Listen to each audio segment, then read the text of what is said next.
I am Flight Sergeant Trevor Martell, as you probably have heard from the many things that went on in there. How you doing? Anyways, so as of last summer, I was officially became a survival instructor. So I can tell you all about what we have here.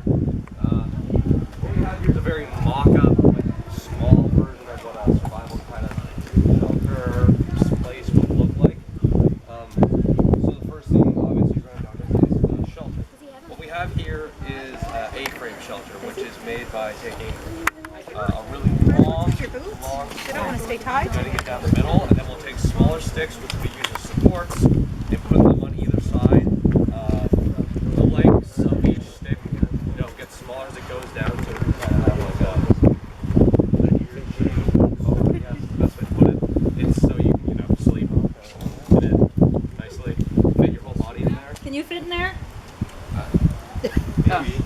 Good boobs still, man. Yeah. It could be a little bigger than that. Anyways, as you can see on this side, we actually do have what the ribs of it look like, which are the six and other than supports, these are also used to keep up this brush that we have to keep the rain from getting you drenched when you're sleeping. Does it work? Great question, ma'am.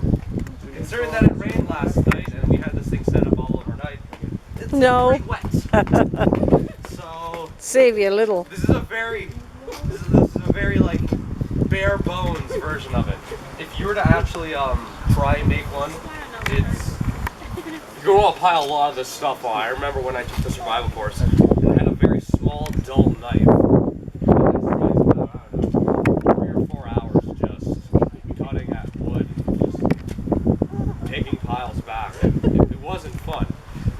This took like 10 minutes with a very good saw, and this is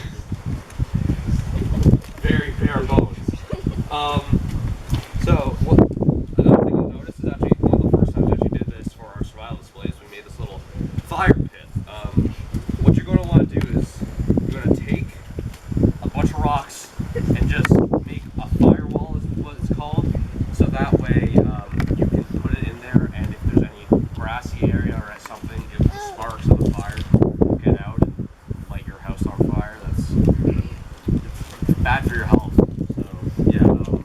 Another thing is this wall is a lot higher than the others. This is a protection wall. That's for like smoke and stuff because it's breaking apart. And beside it, we have our extra fuel, which is used to keep the fire going for a long time because you want to be warm. Another very important thing about the fire pit is that the distance apart from your shelter. So you don't want it so close that your shelter will burn, but you also want it close enough that you actually feel the effects of the fire so you won't go cold overnight.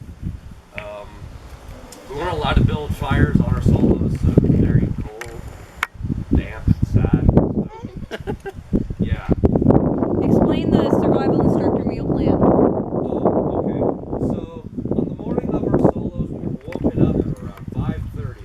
We were put into our little food tent. We were given one sausage, 3 hash browns, and a small egg, and then we were sent out. And over the course of the next three days, 2 nights, I was given 2 apples and a piece of chicken this big. That's why they really stress the importance of finding fruits and edible plants while you're out. But from my own personal experience, I found if you just keep working on the stuff you have around your shelter and the little crafts you have to make to pass the course, the hunger doesn't even bother you. But I will say when I got the chicken, I sat down and sang a happy song for about 15 minutes straight. That's just me personally. And speaking of food, now that we bring that up, we have the very standard ration pack that you can bring on any of your survival outings. These often come packed with like a main meal, a side meal, and little snacks, and sometimes some drinks. If I can. Right here we have wheat snack bread, not just bread, it's wheat snack bread. Who wants wheat snack bread? Anyone? Does it have an expiration date on it? these are rations. They are good for literally 5 years straight. Yeah. You can eat it. Like just got made. Get They it, James. actually, I don't think, have an expiration date on Take them, it, which James. is kind of scary when you think of this day of eating healthy and stuff. No bully beef though. Oh. That's this. They've come a long way. They have chicken fajitas now, and they have tacos and Got pork sausage patty here. Got some hash browns and bacon. This is a breakfast pack, by the way. Give me that. Are you going to use it? no, you can have it if you want it. Go get cocoa it, beverage James. powder, this is I want to try it. Whatever. No one's allowed to take any cocoa. Anything that's dry. Okay. Sergeant Sampson over there is fond of our Soldier Fuel peanut butter bars. They're pretty good. Soldier Fuel bars are the greatest thing God has ever made. Don't question me on that. Explain the calorie intake for one of them. It doesn't matter. They're delicious. A Soldier Fuel bar is basically designed for exactly soldiers in the woods, but we get the same IMPs that the regular military get, and I think it probably has 300 times your normal calorie intake for the day, right? So it's Tell them about the omelet. This right here is a toaster pastry. It is actually just a Pop-Tart. They look pretty funny. Yeah, they look weird. They look like you can see it flat. You can see it on the. Oh God, it's open. It looks gross. They got like. Oh, see, it's like a Pop-Tart, but they're delicious.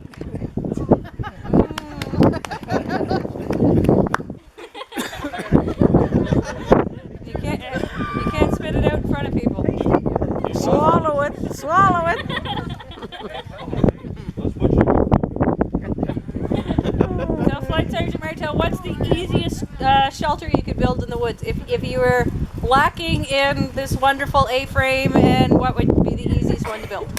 In my opinion, definitely the lean-to. That's the one I always make on my things. Which basically, it's rather than having you go out and try and find enough stuff, you can just basically take a long stick and put it like in between two trees, tie it up, and then you get these little support things, and then you basically do the exact same process. You know, and it's a lot easier because you don't have to try and like set this up, because a lot of this is based on the structure of it. Like, I could like push this a bit and you'd probably fall over. It's not as good in terms of stability, in my own opinion. I don't know. What do you think? War Officer Ford, you're a survival instructor as well. Personally, I always use the lean-to also. It's just a convenience, most likely, but Yeah. it keeps you nice and dry, and it's a good frame.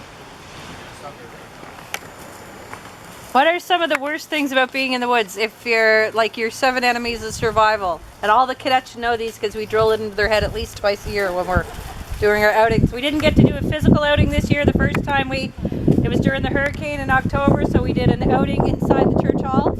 And the next time there was 30 centimeters of snow and we couldn't go out, so we improvised and we did our woods training inside. Okay. So the worst thing that can happen when you're out in the woods, insanity. I'd say. Insanity is really like the main thing that'll come down, like the main outcome of the 7 enemies of survival. Like, because a lot of them are based upon you are in the woods with no one around you, and you're going to be very sad, and very worried, and very scared. You know, you're going to have things like fatigue, cold, hunger, thirst, and all the other enemies of survival. All these can lead to you going cuckoo. I don't know. I almost went crazy, I guess. Because after I ate that chicken, I sang a song called Glorious Chicken. Just to clarify the song I sang. It's beautiful. In terms of other things that you can do, actually, one of the things that we don't have here are campcraft. Campcrafts are probably one of the best things you can do to actually keep your time.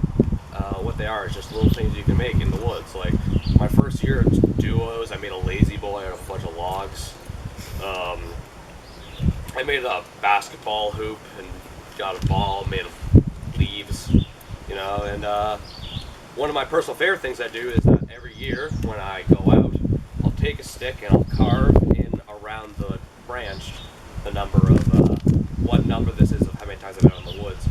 So like on my second outing, I carved 2 little things around it. My third one, I carved 3, and I'd like stick it into the ground beside my shelter. Just remind me, like, this is how many times I've been doing this. It makes me proud. And yeah. Okay. Questions? Any other thing? Any questions? Any questions? Anyone? Anyone? You. Can I sing the chicken song? Okay. Chicken, oh glorious chicken, how I loved you, but I had to eat you. And then the rest just kind of gone in my brain. I can't remember the rest of it. Okay, so does anybody have any questions for Flight Sergeant Martel?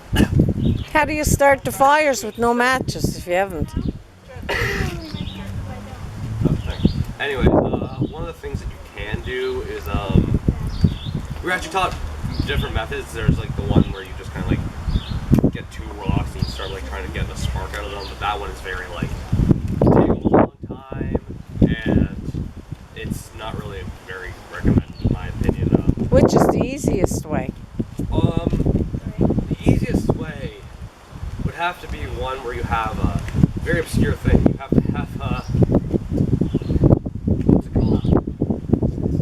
Matches and steel wool. Steel wool. Oh, steel wool. When you light it, gets really, really warm, and you get a lot of fire out of that thing. And then when you put it in your thing, it'll actually light up very quickly, and it can get very warm. That's the main technique we used on our course. So, yeah. Any other questions? No? While you were there, Oh, not the whole 6 weeks. We had our solos and our duos where we basically put everything that we learned to the test. And we had to make one, and I liked mine. Mine kept me warm. It was very comfy. There was a rock right on my back. It was the only place that was actually very stable. Good of a shelter. Oh, I could actually mention one thing about placement of shelters. Speaking of which, you can actually place your shelter in a place that is very, very hard. Like, trying to find it isn't as simple as it seems. Basically, there are things like, if you put it at the bottom of a hill, is not very good, because if it starts raining, all the water's going to come down and basically flood out your shelter. There's also other things that can play, like animal tracks. You want to see if there's any pathways that are very common for creatures like bears, deers, rabbits, anything like that, to go out and see if they'll if they'll come by. It won't be very good for you to put that there. And like I said, I had a rock on my back. That isn't very recommended. So you're going to want to put it somewhere that has a lot of nice flat ground that'll be easy for you to sleep on. So yeah, placement of shelters is very important.